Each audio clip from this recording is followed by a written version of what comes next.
On commence, les enfants? C'est parti. Nous sommes 331. Ok.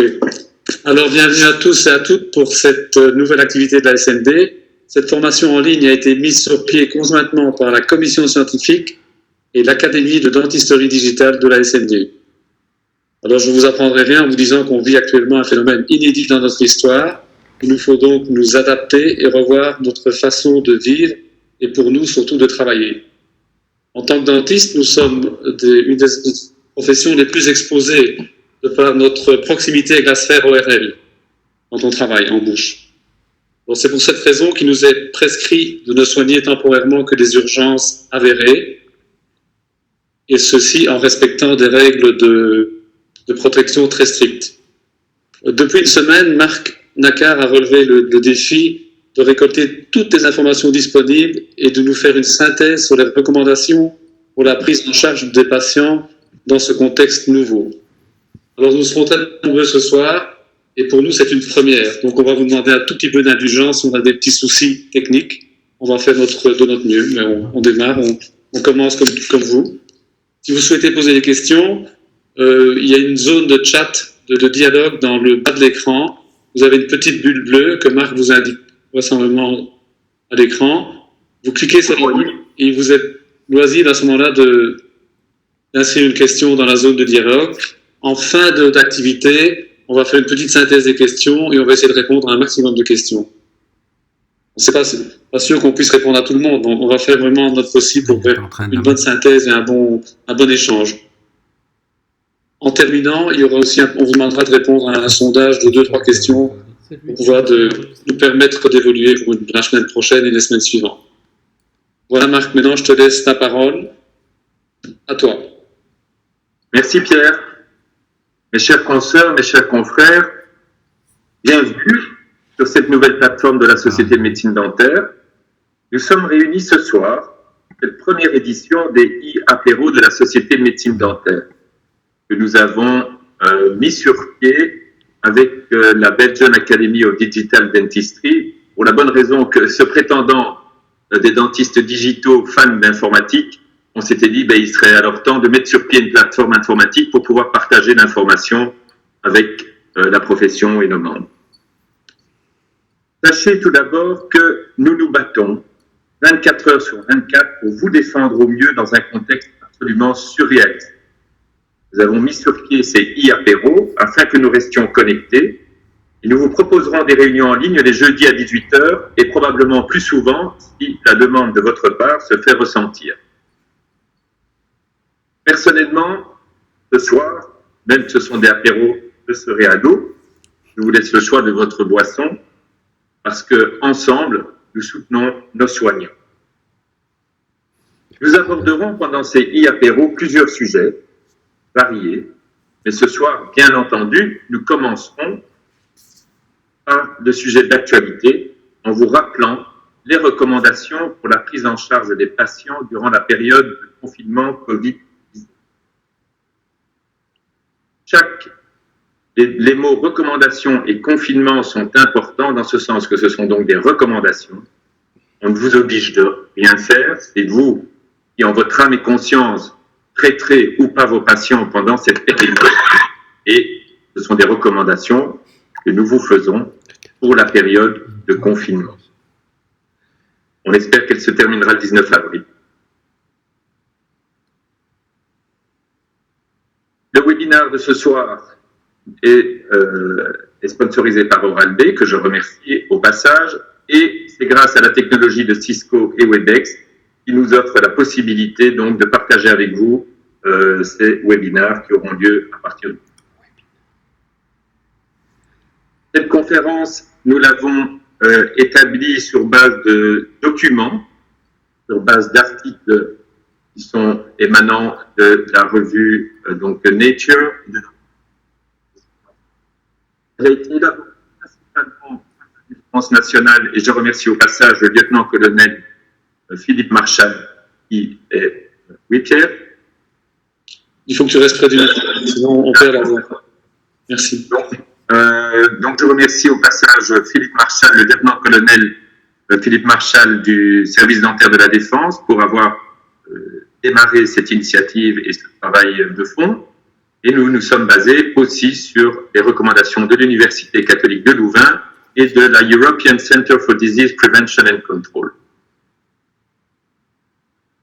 Alors, pour les plus anciens d'entre nous, il y a eu un avant et un après-SIDA dans les années 80, et il y aura plus que certainement un avant et un après Covid-19 dans les années 2020.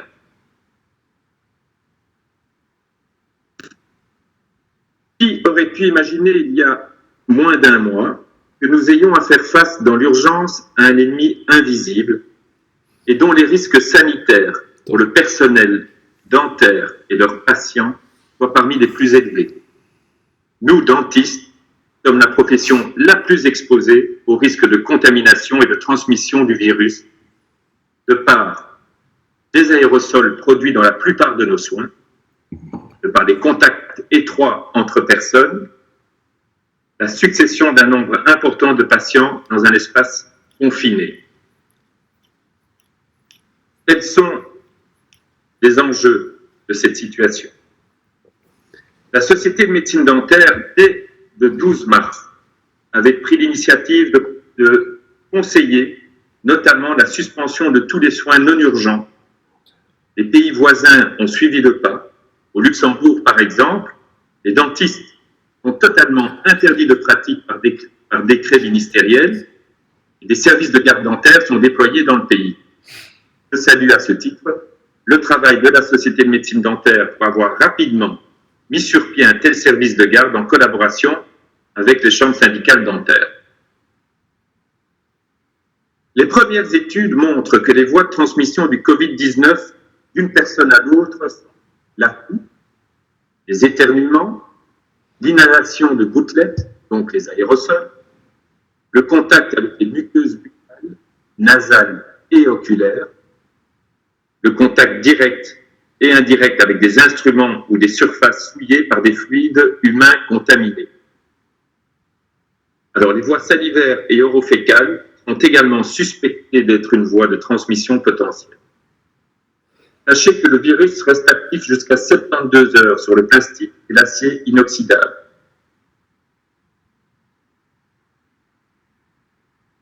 Au-delà de notre devoir de prendre en charge les urgences dentaires avérées et de contribuer à la continuité des soins, ici je fais une petite parenthèse en ce sens que la continuité des soins est parfois mal perçue par certains d'entre nous. La continuité des soins, c'est assurer les urgences. Ça ne veut pas dire continuer les soins au cabinet pour les patients. Donc, que ce soit bien clair, la continuité des soins est un terme juridique, en Belgique en tout cas, qui précise bien qu'il faut pouvoir continuer à gérer les urgences majeures de nos patients. Notre responsabilité majeure est plus que jamais de minimiser tout risque de transmission du Covid-19, afin d'endiguer le pic de contamination et ainsi maintenir la capacité hospitalière du pays, préserver le personnel médical en première ligne et, in fine, sauver des vies. Conformément aux différents avis et recommandations internationaux émis par la communauté scientifique, les associations professionnelles dentaires et les partenaires tous azimuts recommandent d'urgence d'optimiser la prévention et le contrôle de l'infection par le Covid-19. Dans cette situation exceptionnelle, il nous est demandé de mettre de côté nos considérations personnelles, de respecter strictement ces mesures draconiennes et de faire preuve d'esprit de collégialité. Au cours des prochaines semaines, la vie de certains de nos concitoyens dépendra de notre professionnalisme. Alors, avant de prendre en charge vos patients dans nos cabinets, il faut pouvoir évaluer la capacité du cabinet dentaire à prendre des patients en charge. Tout d'abord, il faut vous assurer que l'ensemble de votre personnel est en bonne santé, vous y compris, et ne présente pas de symptômes liés au Covid-19. Que vous ne fassiez pas partie d'une catégorie à risque au niveau de l'âge ou d'une infection ou d'une maladie chronique éventuelle. Il faut que vous disposiez de matériel de désinfection en suffisance. Le Covid-19, heureusement quelque part, est sensible à tous les désinfectants. Attention, la chlorhexidine, ce n'est pas confirmé, son efficacité n'est pas du tout confirmée. On y reviendra tout à l'heure. Bien entendu, nous attendons les tests, nous attendons les vaccins. Et tant qu'ils ne sont pas disponibles, nous devons prendre nos dispositions. Alors, nous devons disposer en suffisance de masques chirurgicaux pour les actes sans aérosol et des masques FFP2 et FFP3 pour tous les actes avec aérosol. Il nous faut des protections oculaires, lunettes de sécurité, lunettes à branches, masques chirurgicaux avec visière ou écran facial. L'œil est un moyen de pénétration dans le corps humain et les lunettes normales n'offrent pas de protection suffisante. Idéalement, il faudrait avoir recours à un respirateur full face, comme vous pouvez voir à l'écran, avec un fil. Cependant, la disponibilité de tous ces matériaux sont pas disponibles sur le marché pour l'instant, vu la demande mondiale. Et donc, ceci nous rend quelque peu furieux. Mais dès que la situation commerciale mondiale sera rétablie, probablement nous aurons accès plus facilement aux masques, plus facilement à tout ce matériel, plus facilement à ces masques. Nous pourrons reprendre peut-être une activité normale. Sachez qu'il nous faut suffisamment de tabliers chirurgicaux jetables, de bonnets chirurgicaux, de protection à longue manche. Même chose ici, la disponibilité n'est pas optimale. Alors, voilà comment moi j'accueille mes urgences pour l'instant. Je mets un masque FFP2 pour l'instant pour tous les patients, puisque nous sommes tous probablement ou peut-être porteurs du Covid-19 avec ou sans symptômes. Donc jusqu'à la fin du confinement et jusqu'à ce que les tests, les vaccins, les tests en tout cas soient disponibles, je me considère comme Covid-19 positif, comme c'était le cas dans le temps avec le sida, où j'estimais que tous mes patients étaient séropositifs pour prendre des mesures et des dispositions nécessaires. La désinfection, la stérilisation des instruments. Je recouvre le masque FFP2 par un masque. Je me fais d'une charlotte et une blouse à longue manche, de lunettes de protection. Heureusement, depuis hier, Decathlon a lancé une offre et propose de nous envoyer au personnel médical des masques de snorkeling qui peuvent faire effet écran, comme ceci. Et depuis hier, je jouis de ce genre de... Vous pouvez contacter Decathlon, ils vous répondent très gentiment par mail, et en 2 jours, vous recevez, s'ils en ont encore en stock en tout cas, ce masque de snorkeling qui vous permet de vous protéger contre les aérosols, contre les contaminations possibles venant des patients. Il faut aussi un nombre suffisant d'unités dentaires pour permettre un intervalle de 4 à 6 heures entre 2 patients dans la même zone de traitement. Attention aux box ouverts, parce qu'un box ouvert, ou comme dans les cliniques d'orthodontie où les cabinets sont les uns à côté des autres, dès qu'un aérosol sera émis, il diffusera dans toute la pièce. Donc, il faut être prudent à ce niveau-là et probablement modifier les séparations entre les cabinets. Il faut qu'un cabinet soit aérable, comme celui sur l'image en haut à gauche, pour que la fenêtre puisse s'ouvrir, que l'air puisse entrer dans la pièce, qu'il y ait un roulement au niveau de l'air et que le cabinet soit séparé par une porte, un autre cabinet éventuellement. Éteignez l'air conditionné, parce que l'air conditionné va faire bouillonner un peu l'aérosol, donc il faut éteindre l'air conditionné pendant cette période, lorsqu'on a réalisé des soins avec aérosol.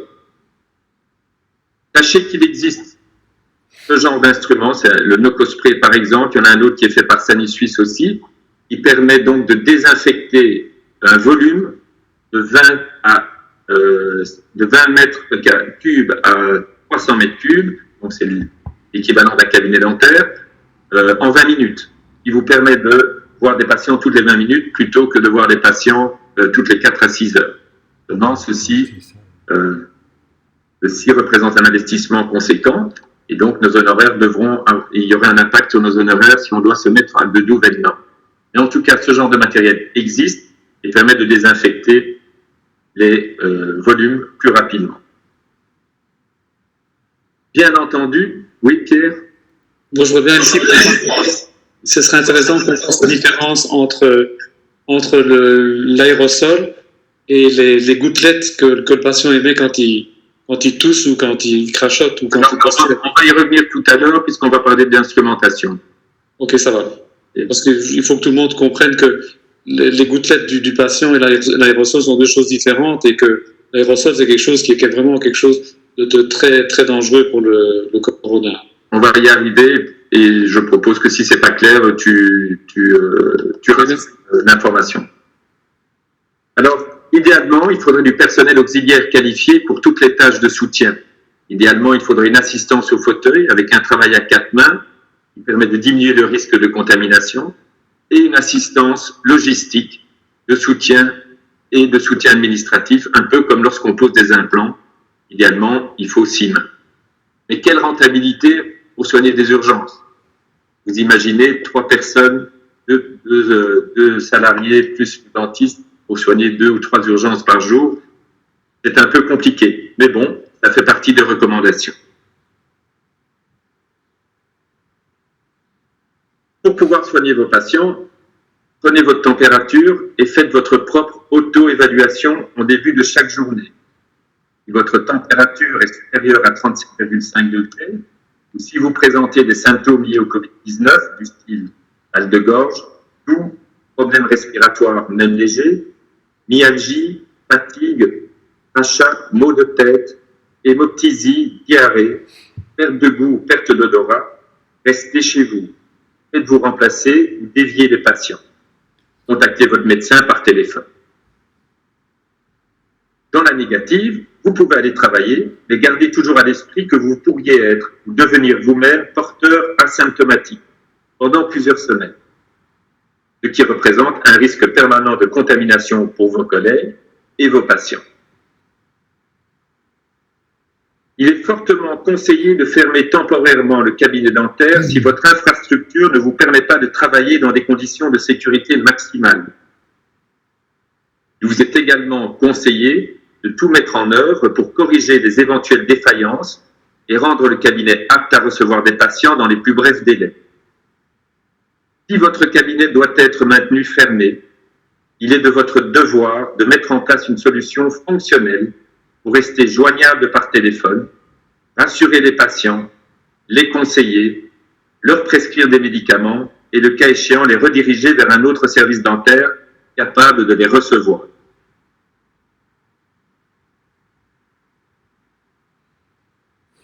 Alors, les recommandations générales au sein du cabinet dentaire: afficher des instructions Covid-19 en salle d'attente et dans les endroits stratégiques, appliquer à tout moment les consignes générales de sécurité données à la population, à savoir garder une distance de 1,5 mètre, ne pas serrer de main, ne pas se toucher le visage ou utiliser de mouchoirs. Afficher la technique de lavage des mains dans la salle d'attente ainsi que dans l'espace prévu à cette.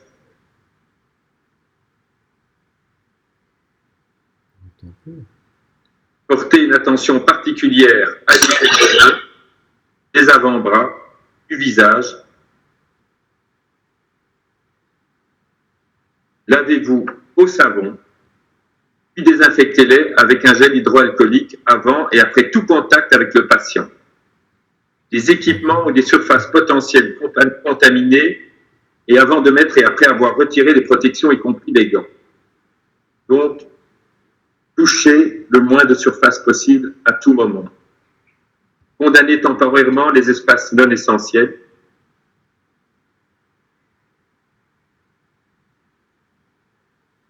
Et mettez temporairement les meubles de côté et objets non essentiels que le patient pourrait toucher dans les espaces communs, c'est-à-dire les plantes, les chaises, les magazines, les présentoirs.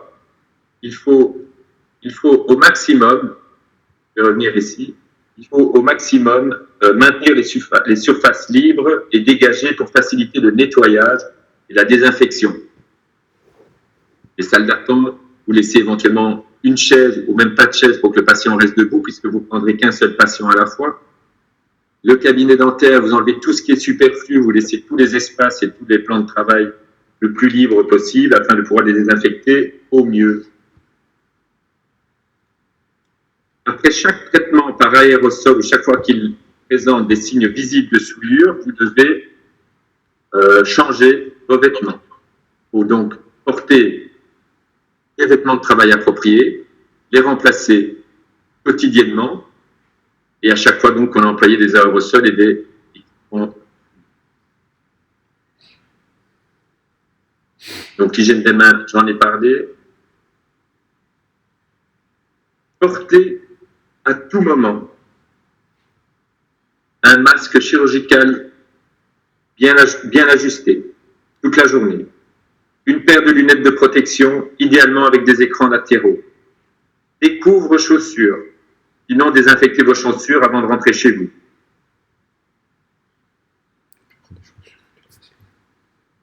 Suivez les recommandations générales du week-end. Pour le masque, il faudrait peut-être préciser, Marc, un masque, ça se met pas n'importe comment. Il y a une façon. On va le voir tout à l'heure. Ah, tu l'expliques plus tard. Je l'explique peut-être plus tard, mais sinon peut-être en fin de conférence, on peut passer un petit film ou quelque chose. Ça va, ça marche. Donc, un masque chirurgical bien ajusté toute la journée. Suivez les recommandations générales du Conseil de la santé en matière de maîtrise des infections en médecine dentaire. 85 pages, c'est bien fichu, tout est expliqué. Si vous voulez, on vous enverra le lien. C'est un lien sur Health Belgium et c'est très clair. Vous lisez ça à votre aise. Normalement, chacun d'entre vous devrait déjà l'avoir lu. Suivez aussi les recommandations de l'ECDC, c'est-à-dire le European Center for Disease Prevention and Control, qui vous explique exactement comment mettre et enlever un masque et les vêtements appropriés. Donc, comment mettre la robe, comment positionner le masque sans le souiller, comment l'ajuster, de même que pour les gants, que ce soit le masque FFP2 ou le masque chirurgical, comment mettre ses lunettes, comment les enlever et comment retirer tout ce matériel. Tout ça est très clairement expliqué. Ça ne sert à rien que je vous l'explique. C'est une brochure que vous pouvez télécharger et lire à votre aise. Ce qui est important aussi, c'est comment jeter ce matériel, comment s'en débarrasser.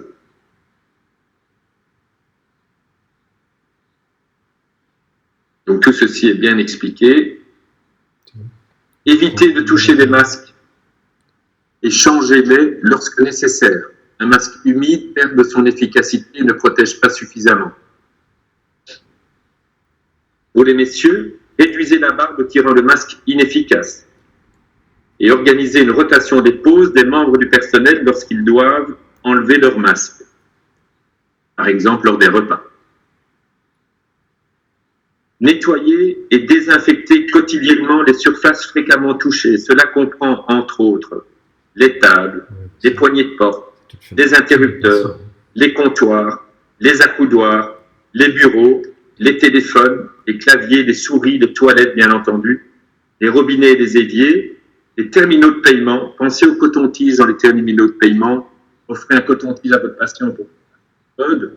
Ainsi, il ne se contaminera pas lui-même et il ne contaminera pas le clavier.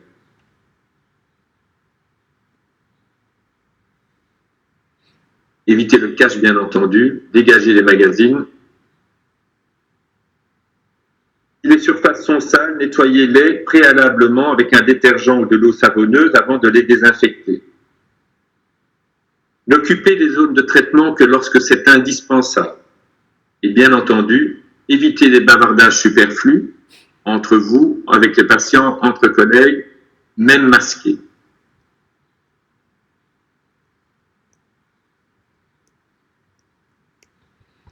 Dans les zones de travail, Enlevez le maximum de matériel non essentiel et maintenez des surfaces libres pour faciliter le nettoyage et la désinfection. Un assistant propre préparera le matériel nécessaire au début de traitement pour éviter un retour inutile dans les tiroirs.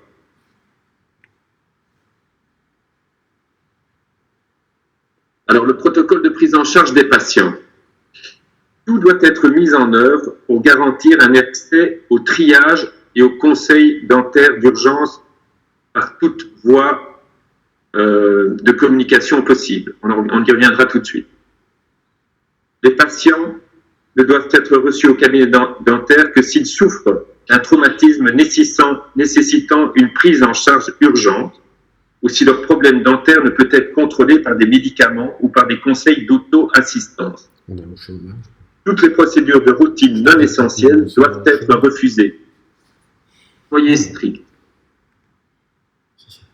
Alors, sont uniquement considérées comme essentielles et peuvent être reçues, et puis on verra les détails après, les urgences qui requièrent un acte technique du praticien, non contrôlable par des moyens médicamenteux.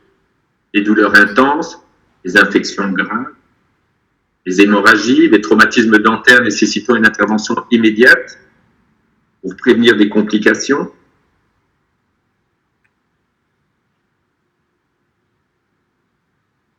Quelles sont les urgences dentaires? Alors, dans les urgences dentaires, vous le savez, vous avez les urgences médicales d'origine bucco-dentaire. Elles peuvent mettre la vie en danger et nécessitent un traitement immédiat. Probablement en milieu hospitalier, car la complexité de ces affections peuvent dépasser la capacité de la plupart des cabinets dentaires que nous connaissons. Il s'agit des saignements que le patient n'est pas en mesure de contrôler par des mesures d'auto-assistance, des cellulites, phlegmons ou infections bactériennes diffuses des tissus mous avec un gonflement intraoral ou extraoral qui pourraient potentiellement compromettre les voies respiratoires du patient. Les infections dentaires qui pourraient provoquer une maladie systémique aiguë ou une augmentation de la température. Une infection aiguë qui pourrait aggraver des maladies. Une infection aiguë qui pourrait aggraver des maladies systémiques telles le diabète par exemple. Et bien entendu les traumatismes dento-alvéolaires pouvant compromettre les voies respiratoires du patient. Il y a aussi des affections dentaires urgentes. Elles ne mettent pas la vie en danger, mais néanmoins, elles nécessitent un traitement immédiat pour réduire la probabilité de détérioration. Les affections doivent être traitées de manière aussi peu invasive que possible, étant entendu que le traitement définitif sera reporté après la période de confinement. Il s'agit des douleurs dentaires dues à une inflammation pulpaire, à une carie dentaire, à une restauration défectueuse ou à la perte d'une restauration. Un abcès, une infection diffuse ou localisée provoquant une douleur ou un gonflement qui n'est pas jugulé par les médicaments. Une ostéoïdite alvéolaire. Une fracture dentaire provoquant une douleur ou une lésion des tissus mous empêchant le patient de se nourrir normalement pendant cette période.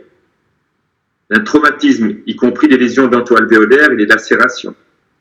Les péricoronarites, au niveau des dents de sagesse, qui peuvent être très douloureuses, peuvent ir vers des infections importantes. Les trismus intenses. Les tissus nécessitant une biopsie. Les prothèses éventuellement qui coupent et qui pourraient entraîner des lésions de la langue qui empêchent le patient d'évoluer normalement et de pouvoir se nourrir. Ça fait partie des urgences éventuellement. Éventuellement ou pas. Donc, il faut procéder au triage téléphonique. Comme je l'ai dit, utiliser des technologies actuelles. La télémédecine, ça existe maintenant. Vous avez toutes sortes avec WhatsApp, le téléphone portable. Nous pouvons avoir accès à nos patients à distance. Je vous rappelle qu'il y a moyen aussi de faire des prescriptions via Paris, par voie électronique. Assurez-vous de la nature de l'urgence quand vous avez votre patient en communication. Assurez-vous donc de la nature de cette urgence pour confirmer la nécessité d'un rendez-vous au cabinet dentaire. Recueillez les antécédents du patient, faites une anamnèse aussi précise que possible et effectuez l'analyse des risques pour le patient. Refusez tout patient qui n'a pas encore reçu de médication. Mais il faut être très clair dans les instructions pour la prise des médicaments.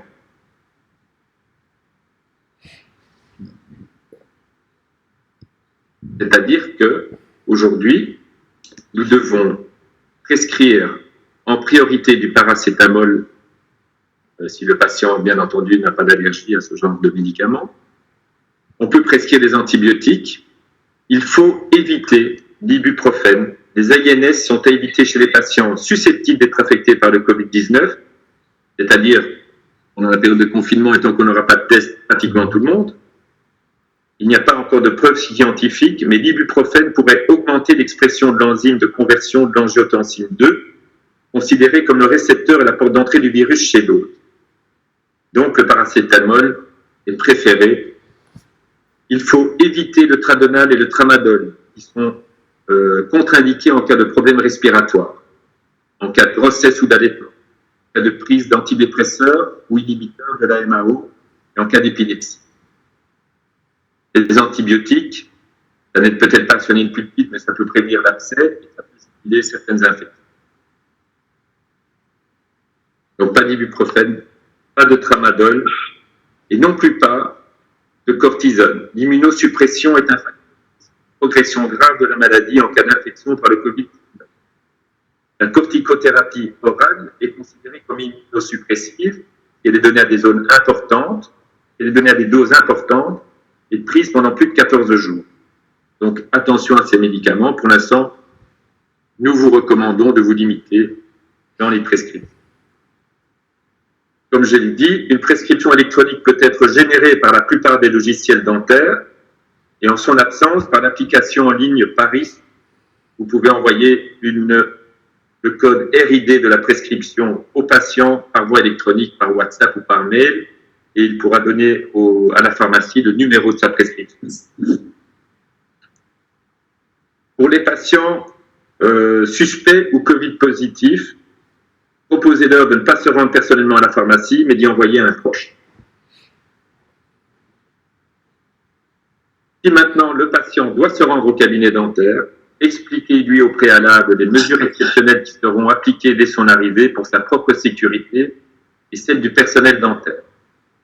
Demandez au patient de venir seul ou faites attendre l'accompagnant à l'extérieur. C'est fou.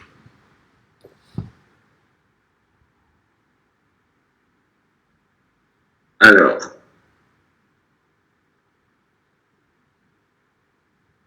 la prise en charge du patient.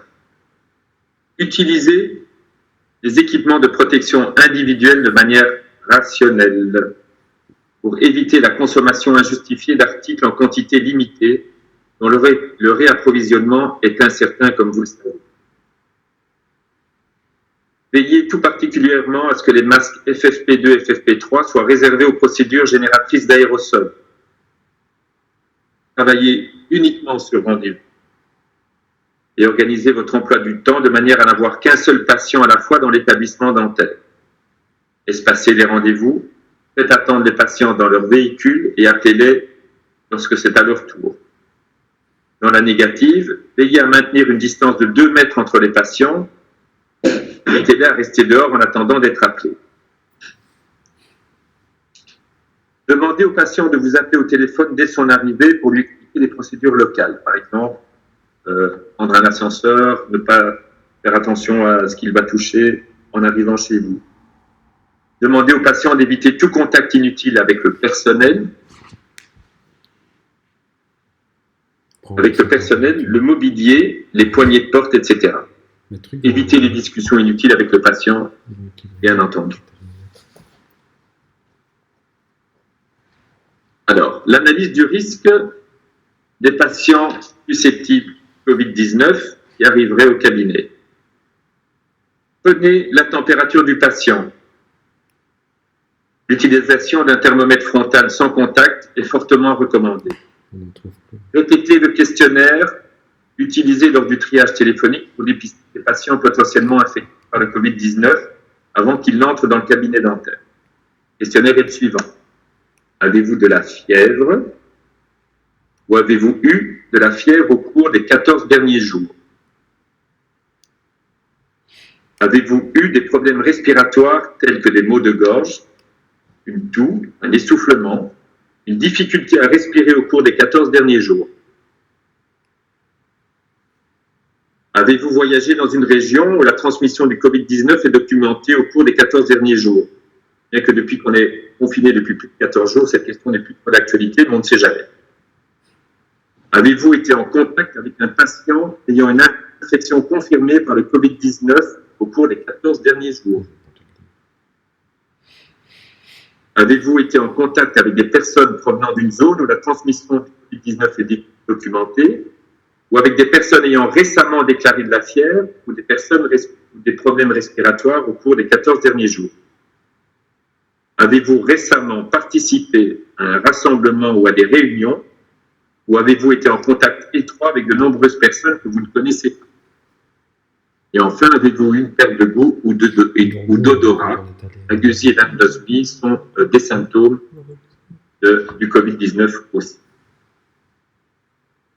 Prenez la température du patient, idéalement avec donc un thermomètre frontal, et parcourez donc le questionnaire. Si le patient, donc, en fait, si votre patient a plus de 37 degrés et demi, il est déconseillé de le traiter sauf urgence manifeste, et plutôt qu'il contacte son médecin et qu'il aille dans un service hospitalier.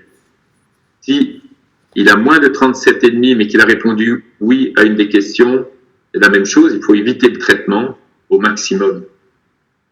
S'il a répondu non et qu'il a plus de 37,5 degrés de température, il faut éviter le traitement et qu'il contacte son médecin.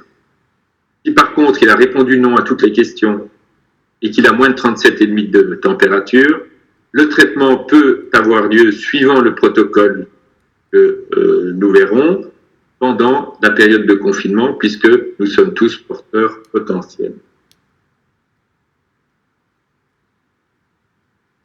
Donc, si le patient est éligible aux soins, demandez-lui de se laver les mains, de se laver les avant-bras et le visage dans une zone réservée à cet effet avec de l'eau et du savon pendant au moins 40 secondes.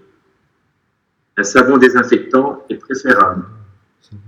Les serviettes jetables et une poubelle pour déchets médicaux doivent être à disposition. Demandez-lui de se désinfecter les mains avec une solution hydroalcoolique. La pompe doit être désinfectée après chaque utilisation. Demandez-lui d'effectuer un bain de bouche pendant 2 minutes avec une solution de peroxyde d'hydrogène à 1%. Je pense qu'on peut monter jusqu'à 3%, j'en ai discuté avec Philippe Max tout à l'heure. En paro, par exemple, on fait des solutions à 3%, donc je pense qu'on pourrait aller jusqu'à 3%. Le povidone iodé, c'est-à-dire l'isobétaline à 0,8%, fonctionne. Attention, il ne faut pas les mélanger, les deux produits. Et sachez que la chlorhexidine ne détruit pas le virus de manière efficace. Donc, vous pouvez faire un bain de bouche à la chlorhexidine après avoir fait un bain de bouche au peroxyde d'hydrogène, mais pas la chlorhexidine seule. Fournissez au patient un masque facial qu'il n'enlèvera qu'au moment du traitement et qu'il remettra une fois le traitement terminé. Essayez de limiter les temps d'attente pour permettre au patient de rester debout dans la salle d'attente. Demandez-lui de laisser ses effets personnels dans la salle d'attente. Alors, dans le cas où vous avez plusieurs assistants, un premier assistant guide le patient tout en gardant une certaine distance. Il ouvre les portes pour lui permettre de se déplacer avec un contact minimum avec les surfaces et les objets. Donc, le premier assistant reste dans la zone de traitement et un second assistant est vivement recommandé pour réduire les risques de contamination croisée dans le travail à 4 mains. Marc, Oui. tes feuilles sont dans le micro. Pardon? Il y a un problème de micro, tu as des feuilles devant le micro ou un truc comme ça, mais on ne t'entendait pas. Tu m'entends là? Je dois répéter quelque chose? C'est parfait, oui, merci. Je dois répéter? Peut-être parce que la dernière phrase était difficilement audible. Donc, j'ai dit qu'il fallait fournir au patient un masque chirurgical qu'il n'enlèvera qu'au moment du soin et le remettra une fois celui-ci terminé, comme il est écrit sur l'écran. Et de lui demander de laisser ses effets personnels dans la salle d'attente.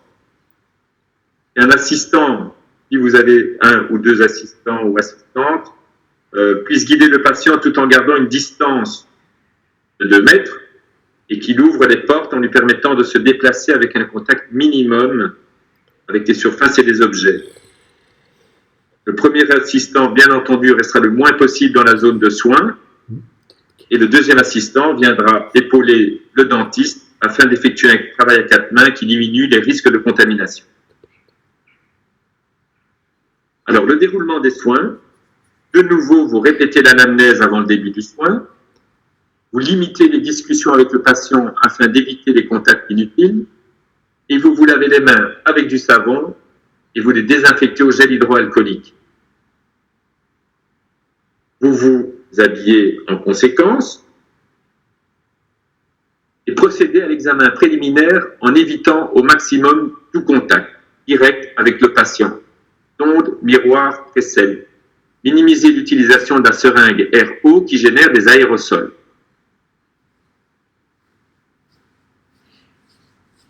Préférez plutôt des pellettes de coton en conjonction avec l'aspiration à haut débit pour sécher une photo, par exemple. En cas de nécessité de radiographie, il est préférable d'opter pour l'orthopontomogramme car la radiographie rétro-alvéolaire, elle baigne dans la salive et donc augmente les risques de contamination et de transmission. Alors, si la procédure est susceptible de générer un aérosol, et j'en viens à la question que tu posais tout à l'heure. Les aérosols, c'est ce que nous fabriquons avec nos turbines, avec nos détartreurs ultrasoniques et soniques, avec les contre-angles lorsqu'ils sont générés avec de l'air et de l'eau. Si l'intervention prévue est susceptible de générer un aérosol, équipez-vous et votre personnel de masques FFP2 ou FFP3, de gants, d'une blouse à manches longues, d'un écran facial et de tout l'équipement de protection possible que vous pouvez imaginer, en plus des protections habituelles. Alors ici c'est important, on voit souvent des masques en rue, FFP2 et autres, avec des filtres. Les filtres sont équipés d'une valve constituée d'une simple membrane qui libère l'air expiré sans filtration, rendant le masque complètement inutile dans le sens personnel patient. Et pour cela qu'il est recommandé d'utiliser des masques FFP sans valve. Dans la négative, vous devez le couvrir avec un masque chirurgical. Il sera bien entendu jeté après chaque traitement générant un aérosol. Une fois que la procédure a été définie, l'assistant au fauteuil, s'il y en a un, prépare tout le matériel et les produits nécessaires afin de ne pas retourner dans les tiroirs en cours de traitement. C'est là que je vous rappelle qu'une précède de transfert doit être prévue pour chaque patient.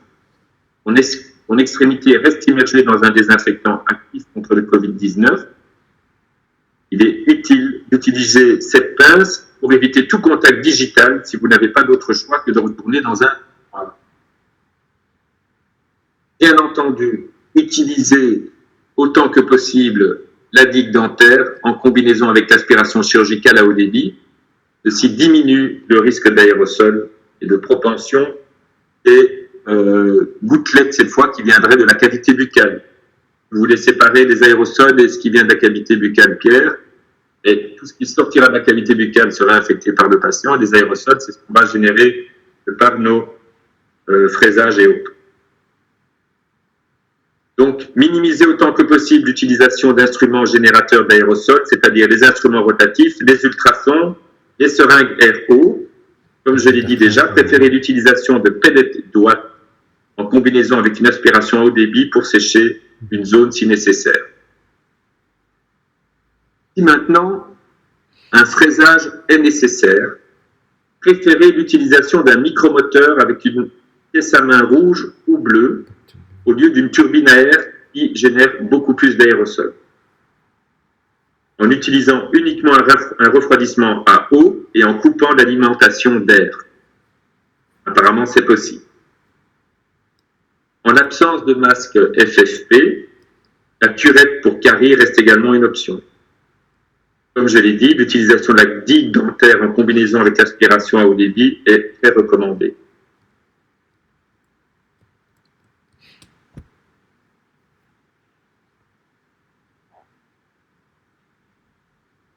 Alors, donc, si les points de suture sont nécessaires, il est préférable bien sûr d'utiliser un filet résorbateur pour que le patient ne revienne pas.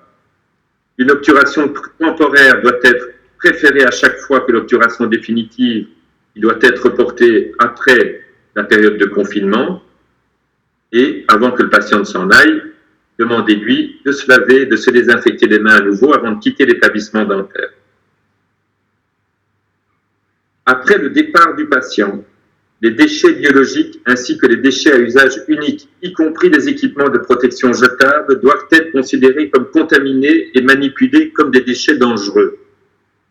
Ils doivent être emballés hermétiquement dans une poubelle pour déchets médicaux et éliminés conformément au protocole en vigueur, peut-être déjà installé dans votre établissement. Je veux dire qu'il faudra des poubelles médicales. Les instruments et les articles réutilisables doivent être pré-traités, nettoyés, stérilisés et reconditionnés conformément au protocole de désinfection et de stérilisation des instruments dentaires que vous connaissez et que vous faites tous les jours. Pour cela, vous avez la brochure de bonnes pratiques en matière de stérilisation. Désinfecter soigneusement la zone de traitement et toutes les zones fréquentées par le patient avec des produits virucides spécifiques dans le strict respect des instructions du fabricant. Tous les désinfectants de surface à usage dentaire sont efficaces. Le Dettol est un dégraissant et le plus efficace contre le virus. Il faut savoir que les aérosols produits sont susceptibles de contaminer les surfaces jusqu'à 6 heures en conditions expérimentales. Il est donc recommandé de désinfecter les surfaces immédiatement après le traitement, mais aussi une seconde fois après un minimum de 6 heures. Si vous ne disposez pas de désinfectant en suffisance, il est préférable d'attendre alors 6 heures avant de procéder à une désinfection unique. Portez une attention particulière aux surfaces exposées aux aérosols et à tous les objets qui ont été ou seront potentiellement touchés, comme on l'a vu tout à l'heure. Les unités dentaires, les poignées de porte, les cônes et les bras des rayons X, les chaises, les écrans tactiles, les claviers, les souris, les poignées, les tiroirs, les armoires, les terminaux de paiement et j'en passe. La ventilation des zones de traitement entre chaque patient permet de réduire le temps d'attente. Attention, la ventilation. La ventilation acceptable. La seule ventilation acceptable est d'évacuer l'air de la zone de traitement vers l'extérieur du bâtiment. C'est-à-dire que toute ventilation qui évacue l'air vers une autre pièce pourrait être nocive pour les tiers présents dans le bâtiment et doit être arrêtée immédiatement. Certains bâtiments sont équipés de systèmes qui brassent l'air en permanence, double flux, air-eau. Il faut les désactiver et se renseigner auprès de l'installateur pour analyser le risque de propagation propre à chaque installation. Toutes les zones qui ont été dans lesquelles un aérosol a été généré et qui ne peut être correctement ventilé doit être rendu inaccessible pendant au moins 6 heures. Temps de survie du Covid-19 dans l'aérosol en conditions expérimentales. Comme je l'ai dit tout à l'heure, il existe ce genre de produit. Je pense que si le Covid-19 se maintiendra plus longtemps que prévu, il faudra qu'on y passe, afin de pouvoir assurer des traitements plus rapprochés entre les patients. Si les tiroirs ont été ouverts pendant une procédure de génération d'aérosols, le contenu doit être complètement désinfecté. Bien entendu, changer, jeter les vêtements de protection si vous avez généré un aérosol. Suivez les recommandations que vous connaissez en matière de bonnes pratiques de stérilisation et de dispositifs médicaux, que vous trouvez sur le site de la santé publique, et procédez aussi à l'enlèvement de contenu, comme il est recommandé dans la brochure de l'ECDC. En fin de journée, il est fortement recommandé de prendre une douche avant de quitter le lieu de travail ou directement quand vous arrivez chez vous. Alors, il y a tous les organigrammes par rapport au choix des traitements. Ça, je vous laisse à votre bonne évaluation. Saint-Luc nous a préparé des fiches techniques que vous avez reçues via les emails de la Société de médecine dentaire est bien fichu, qui est simple à comprendre et dans lequel vous avez l'organigramme et l'arbre décisionnel par rapport au traitement que nous pouvons effectuer avec le moindre risque possible. Tout ça, je vous laisse à votre bon jugement. Donc, j'en ai fini pour l'intervention. Je vais remercier, bien entendu, le lieutenant-colonel Philippe Marchal de nous avoir aidé dans l'élaboration de cet exposé. Bien entendu, toute la Société de médecine dentaire, tous les actifs, Michel Legris, Olivier Custers, Patrick Bogart, San Wettendorf, les filles du Sud qui ont eu l'initiative de mettre le service d'urgence sur pied, Justine Jossard, Isabelle Stefanescu, Charlotte Delorme, Julie Baudy, Pierre Delmed, Olivier Dumortier, Grégoire, Brigitte Fontaine, Sylvie Lastenoy et tous les responsables actifs de la Société de médecine dentaire, des chambres syndicales, Louvain, l'UCL et tous ceux que j'oublie et qu'ils me pardonnent. Le service de garde Covid-Free existe. Voilà, soutenons nos soignants. Je vous ai mis ici les téléphones de nos sponsors qui s'ennuient chez eux et qui aimeraient que vous les appeliez. N'hésitez pas à les appeler, ils ont plein de choses à vous dire. Et je pense que j'en ai terminé pour aujourd'hui. Pierre, je te laisse dire un petit mot avant de passer aux questions sur jeudi prochain. Oui, alors je vous remercie pour votre attention et je répondrai à vos questions avec Pierre, avec Olivier et peut-être si on peut donner la parole à Philippe Marchal qui je pense est présent ce soir, Olivier, il pourra répondre aux questions. Merci à tous de ton exposé. Voilà, c'était très long, très clair, très complet. Maintenant, avant de passer aux questions-réponses, je voudrais bien faire l'annonce pour la semaine prochaine. Donc, même place, même heure, jeudi prochain, le 9 avril à 18h. Kenton Kaiser va nous expliquer comment on vit une situation, comme je l'ai dit tout à l'heure, sans précédent, avec beaucoup de stress, et comment éliminer toute cette tension qui s'accumule en nous et dégager un esprit positif. Eh bien, il va nous proposer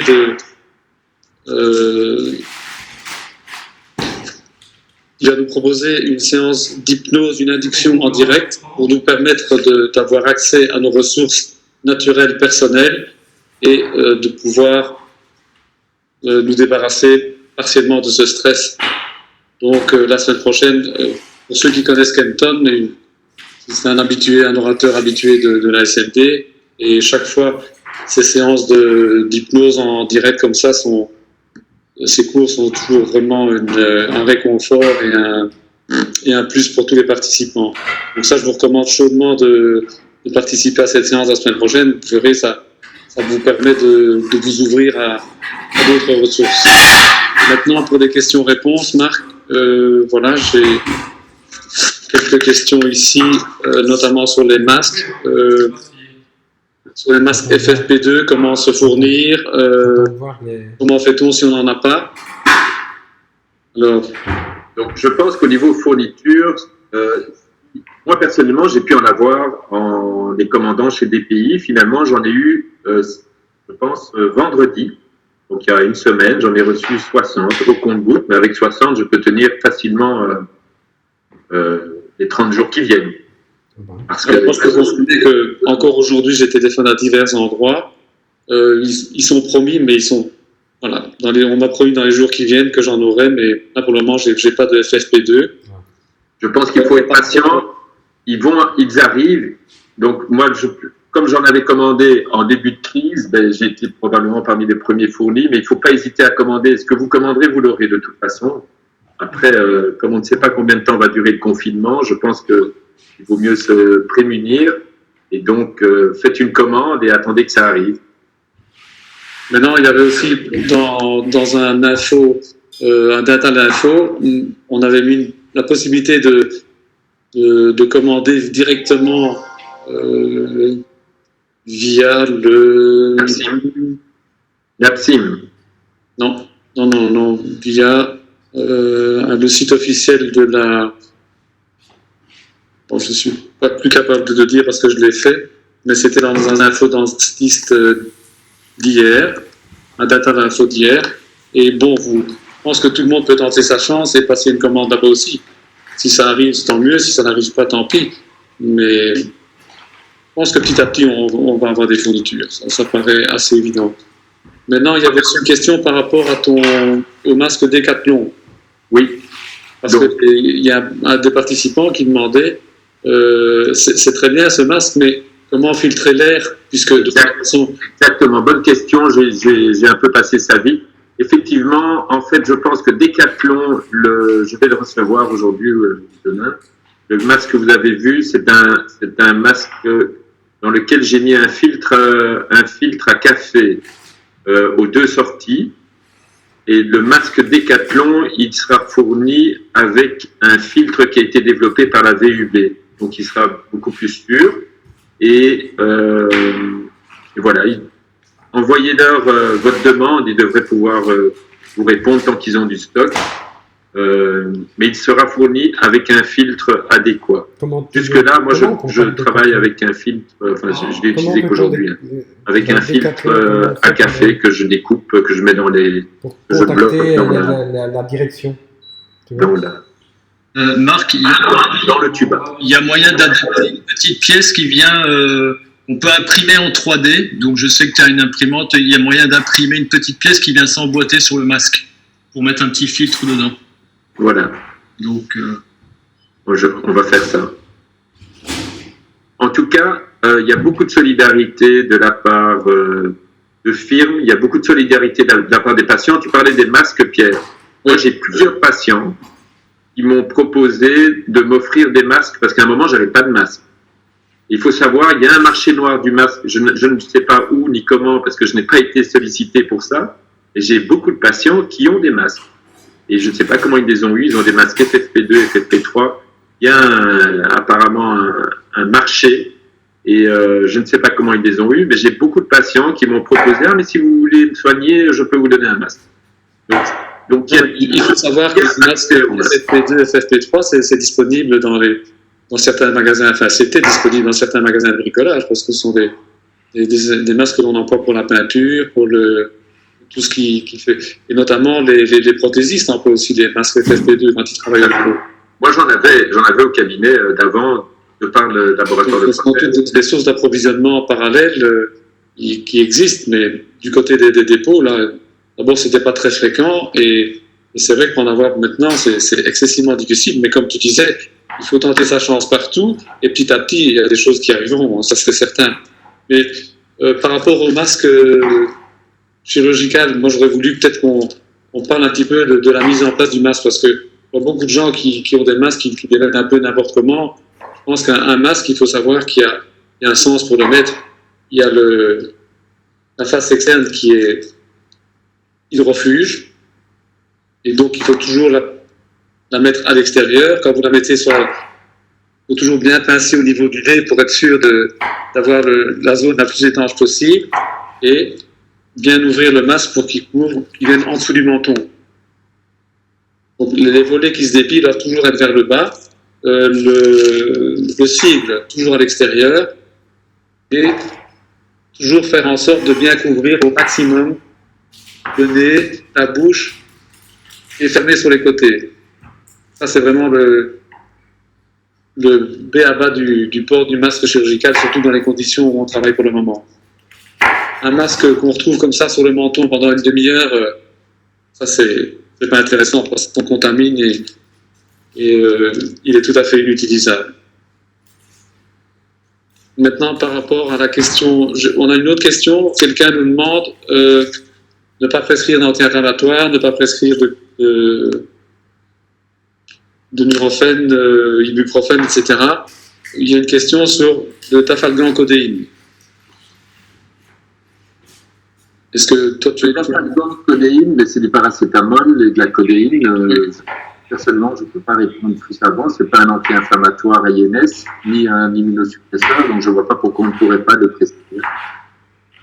Mais peut-être que la codéine, c'est classé parmi les morphiniques. Je ne sais pas si ça peut jouer un rôle sur l'inflammation. Je pense que, personnellement, je ne suis pas capable de répondre avec certitude. Donc, moi, personnellement, je donnerais le tafalgan en pur, mais... Olivier, tu Je peux donner la parole à Philippe Marchal. Il a quelque chose à dire. Un petit instant. Voilà. Olivier, c'est une question, je vois, qui est combien de temps on peut porter un masque FFP2. C'est 4 heures normalement, pas 8 heures. Donc, si vous n'y touchez pas, vous pouvez le garder toute la journée, mais... C'est 8 heures maximum, je pense. C'est 8 heures maximum. Et alors, il y a aussi une question sur la possibilité de décontaminer, de stériliser des masques FFP2. Parce qu'effectivement, il y a des études qui ont été menées récemment. Il semblerait que avec une stérilisation à sec et à chaud, on puisse décontaminer certains masques FFP2. 55 degrés. J'en sais pas plus non plus. Donc à 55 degrés, effectivement, on peut stériliser les masques FFP2. Vous les mettez dans un four à 55 degrés, quel qu'il soit. En tout cas, pour le virus Covid. Hein. On pourrait le faire chez soi, quoi. Exactement, tu les mets dans un four. Voilà. Donc, Philippe Marchal a la parole. Vous m'entendez? Oui. Bonjour, cher Philippe. Bonsoir à tous. Bonsoir. Oui, pour revenir sur le dafalgan-codéine, quel est réellement l'intérêt de passer au dafalgan-codéine? Moi, personnellement, je pense effectivement que le dafalgan suffit. La prescription reste libre pour chacun. À partir du moment où il n'y a pas de contre-indication ni pour l'un ni pour l'autre, je pense que chacun doit prendre ses responsabilités. Moi, je ne vois pas forcément l'intérêt de rajouter la codéine, d'autant plus qu'on sait que certains patients ont tendance à utiliser ça de façon un petit peu abusive. Donc, quand ce n'est pas absolument nécessaire, personnellement, je l'évite. Merci. Alors, Marc, il y avait encore une question sur le nouveau code INAMI de consultation en ligne. Oui. Bon, là, à ma connaissance, le texte n'est pas encore paru au moniteur, donc on est encore un tout petit peu dans le vague. Je ne sais pas si toi, tu as des... J'ai la même info qu'on a eu hier de par le dernier Dental Info. Donc, il y a un code INAMI qui va donner la parole à Patrick. Ou à Patrick, oui, ou à Michel De Vries. Je vais voir. Un petit instant. Juste pour qu'on ait une information fraîche. Ça serait sympa pour les participants.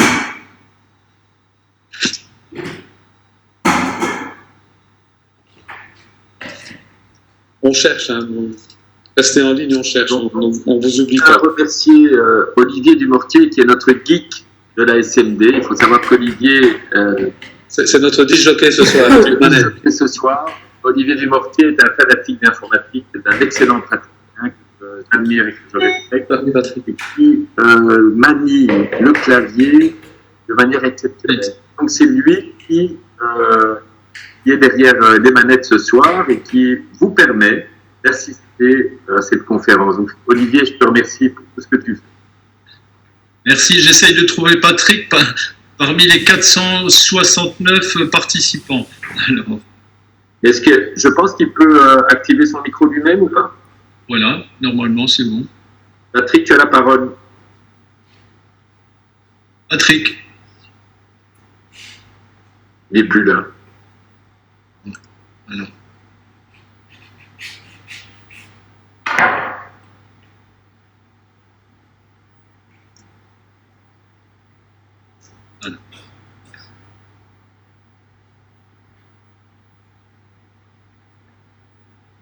Pierre, on ne t'entend pas, tu as enlevé ton micro. Ouais. Pardon, excuse-moi, parce que j'avais Patrick qui essaie de me joindre sur le téléphone. Patrick. Un des participants demandait à avoir le PowerPoint à disposition. Le PowerPoint à disposition, absolument. Je pense que je vais l'envoyer à Olivier, il pourra le donner à qui il veut. Ou bien mettre en ligne sur le site de la SMD. En ligne, Il sera disponible sur le Facebook de la SMD également, je pense. J'ai fait l'enregistrement de la conférence. Il y aura la conférence en ligne sur le site de la SMD sur Facebook et nous mettrons le PowerPoint, si vous le désirez, le PowerPoint aussi. Alors, est-ce qu'on a Patrick en ligne? Alors... Ou bien Michel, hein? Quelqu'un qui puisse nous donner quelques infos sur le nouveau code INAMI? J'ai pas trouvé Michel. Alors, Patrick.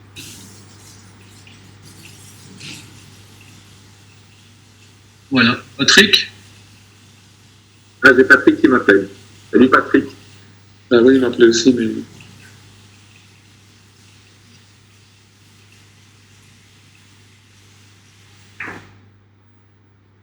Ah non, Patrick est là mais n'arrive pas à se connecter, c'est ça le problème. Alors, on ne l'entend pas. Il nous entend mais il n'arrive pas à parler. Ah ben, pour moi, tout est bon ici. Hein. Normalement, si tu parles dans ton micro, on t'entend. Non, mais qui transmet la réponse, Marc. Ok. Ça marche. Écoute, est-ce que tu peux nous donner l'information concernant le code? Il n'a pas d'information plus que de ce qu'on a donné. Voilà. Donc, c'est pas au moniteur. Mais ce sera rétroactif par contre.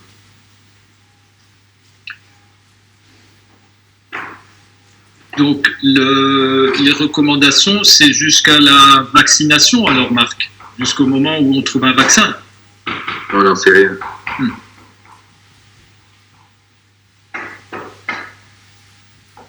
Voilà. Il y a énormément de questions, tant que tu as Patrick en ligne, énormément de questions sur la commande d'un masque via l'APSIM. L'autre jour, on a pu se connecter ensemble.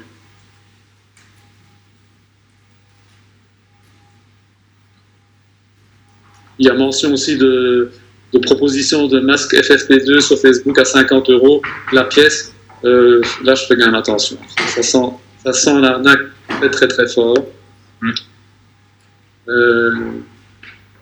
Aussi, Marc, il y avait une question pour les poubelles. Mais bon, je pense que ça, tout le monde devrait être équipé. Alors, Pierre, juste une seconde. Olivier, Patrick me dit que son micro, il ne s'est pas débloqué. Ben, moi, j'ai fait comme d'habitude et donc... non. Non, c'est pas grave, Patrick. Écoute-nous et puis envoie les réponses par chat. Envoie la réponse à Pierre. Tu envoies la réponse. Bon, à Olivier, parce que moi, je suis pas... J'ai plein de questions. Donc moi, c'est bon, il a la parole ici, mais bon. Alors envoie-moi les réponses à moi. Oui. À Marc. Tu sais choisir à qui tu les envoies, ok? Merci, Patrick. Il faut... Marc, j'ai une question sur les poubelles médicales. Mais Oui. bon, je pense Donc en fait, apparemment, c'est comme ce sont des produits souillés, contaminés. On est supposé donc les jeter dans des poubelles médicales. Et il existe des services de poubelle médicale, que vous avez des services qui ramassent vos aiguilles. C'est dans ces firmes ramasseront tous les déchets. En tout cas, moi, j'ai un traitement annuel avec une maison de Louvain qui s'appelle, je sais, j'ai pas le nom en tête comme ça, mais ils viennent 2 fois par an, ils enlèvent tous les déchets, donc Exact. je suppose que là, ils auront un peu plus de travail, mais ils les prendront. Ils les prendront. Donc là, j'ai mis Mediclean comme ça, parce que c'est ceux que je connais, mais il y en a d'autres. Ce sont des sociétés d'enlèvement de matériel médical. Alors, quelqu'un indique qu'une pharmacienne lui a confirmé que tous les détals ne sont pas équivalents et qu'il faut bien regarder la concentration avant d'acheter un produit désinfectant. C'est possible. Ça, c'est bien possible. Quelqu'un demande où peut-on acheter le Nocospray, le système qui désinfecte en 20 minutes. En tout cas, c'est des pays. Après, il y en a peut-être d'autres. Des pays vendent ça. 2650 €. Ouais. Il y a des gens qui veulent revoir l'organigramme décisionnel, mais ça, on va le laisser en ligne. Il y a des gens qui sont fans de Kenton qui attendent avec grande impatience. Ah ben, on va faire un test avec Kenton. Il y a un tout grand merci à Marc. Voilà. Mais c'était un plaisir. Je me suis Donc on informé. a beaucoup de questions, énormément de questions sur la commande APSIM. Je ne sais pas si Patrick... D'après Patrick Bogart, il répond une chose ici. Il me dit que d'après John Hopkins, la Listerine serait efficace aussi. La Listerine avec alcool, j'imagine.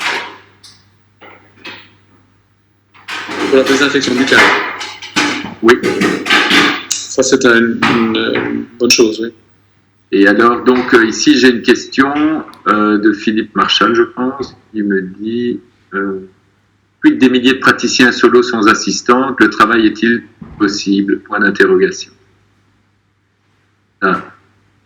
Ça, c'est vrai que c'est une question qui est très pertinente et qui n'est pas facile.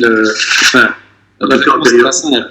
Parce que c'est sûr que maintenant, on doit vraiment appliquer un protocole très compliqué, très strict. Si on travaille en équipe et que l'équipe fonctionne bien, ça marche, mais si on est tout seul, ça ne doit pas être évident. Hein. Et le fait d'être en équipe, on se corrige l'un à l'autre. Si on est tout seul, si on doit avoir accès au matériel, etc., c'est vachement compliqué. Ou alors, il faut être super bien organisé, tout préparer à l'avance, être sûr de son cours avant que le patient rentre dans le cabinet. Mais Absolument. Maintenant, c'est vrai qu'avoir compliqué. C'est quoi le nom de mon avoir une ou deux assistantes pour faire 2 urgences dans la journée, c'est financièrement absolument suicide. Maintenant, si ça va durer que 2-3 semaines, on peut peut-être le faire, mais après, c'est juste pas possible. Mais c'est sûr que dans l'état actuel des choses, on ne peut pas se permettre beaucoup de compromis dans un protocole de désinfection et de décontamination. Exact. Alors, Patrick me dit que pour le code de consultation téléphonique, il faut attendre l'apparition au moniteur. Oui, ça oui. Et Il faut remplir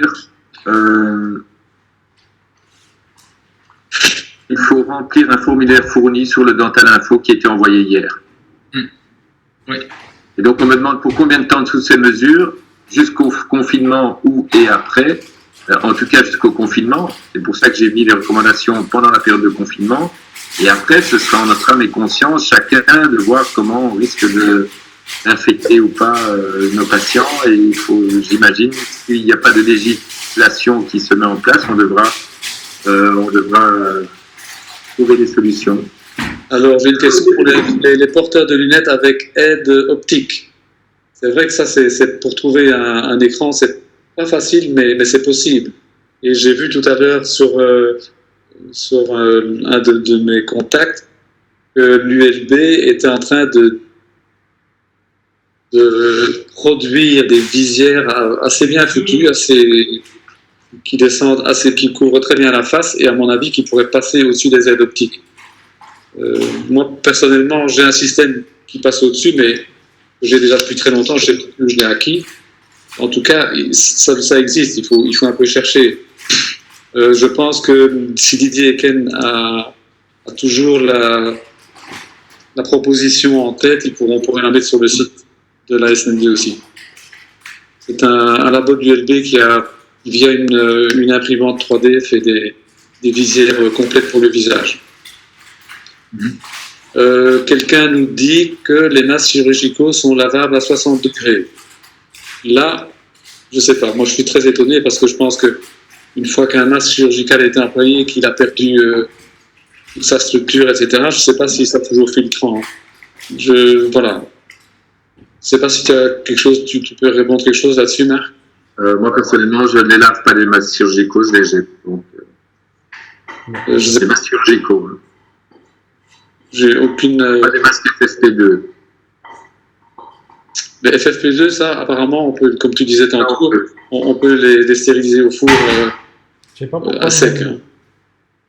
Mais les masques chirurgicaux, jusqu'à maintenant, je les ai toujours jetés. Maintenant, est-ce qu'on est en pénurie? Je pense pas. De masques chirurgicaux. Ça commence à rentrer. Il y avait une petite pénurie il y a 15 jours, mais ça commence à rentrer. S'il y a une crise et qu'il n'y en a vraiment pas d'accessible, ça m'étonnerait, il faudra peut-être envisager de trouver des solutions, éventuellement les nettoyer, mais ça me fait plus penser à ceux qui nettoient aussi leur coton, peut-être, à l'hiver. Ah, ouais. Alors, on me demande aussi si les blouses jetables sont difficiles à obtenir. Bon, moi, j'en ai commandé encore début de semaine, je ne l'ai pas reçu. J'ai pu en commander quelques-unes cet après-midi que j'aurai lundi, mais on les obtient au compte-gouttes. Hein. C'est très, très difficile. C'est encore difficile. J'imagine que ça viendra bientôt, mais pour l'instant, c'est de l'ordre du goutte à goutte. Oui.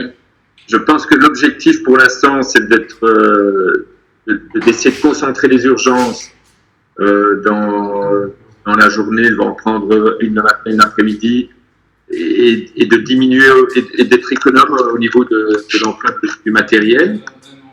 Si on n'arrive pas à en avoir, dès qu'on en aura en conséquence et en abondance, mais le problème sera déjà moindre. Là maintenant, quand il y a des restrictions sur le matériel, il faut faire attention. Alors ici, j'ai un commentaire de quelqu'un qui me dit que, je pense que ça doit être correct, la codéine peut avoir un effet dépresseur sur la respiration. Donc, c'est possible. C'est peut-être pas tellement recommandé. Enfin bon, moi et quelqu'un d'autre dit que c'est un inhibiteur de la toux. Alors, moi personnellement, je donnerais du paracétamol simple, qui paraît peut-être plus sécuritaire. Dans le doute, il faut s'abstenir. Personnellement, je ne connais pas la réponse, donc je m'abstiens, mais c'est vrai que sinon, du lave-linge pur, ben oui. Il y avait une question aussi sur des tests pour les dentistes, se faire tester. Oui, mais là, c'est pas encore disponible, malheureusement, que je sache. Ce serait bien de l'imposer. À de l'info, il pourrait nous dire, mais... Mais se faire tester, c'est très bien, mais si ton patient, tu ne sais pas, tu peux être contaminé aussi bien. Donc, ce qu'il faut, c'est que et le patient et le dentiste soient testés pour être sûr de pouvoir faire un soin dans le temps. Et puis être testé régulièrement. Et puis, il y a des faux négatifs et des faux positifs, et on est un peu mal barre avec ça pour l'instant. Alors, il y a beaucoup de questions sur l'après. Comment va-t-on réouvrir le cabinet? Comment on va se réorganiser, etc. Là, les gens demandent, est-ce que c'est utile de faire des stocks de matériel de protection pour recommencer à travailler après le déconfinement? Comment? Je pense qu'il y a deux choses qu'il faut voir. Il y a la continuation du Covid-19 ou pas, est-ce qu'il sera toujours là? Si oui, ben, il faudra prendre des précautions particulières. Mais il y a un autre abord de cette question qui est la confiance des patients vis-à-vis des dentistes. Et ça, c'est notre rôle de communiquer, comme quoi nous prenons des précautions, comme quoi nous protégeons nos patients, comme quoi nous désinfectons, comme quoi nous stérilisons. Il va falloir qu'on fasse le même genre de campagne qu'on a fait dans les années 80 avec le sida pour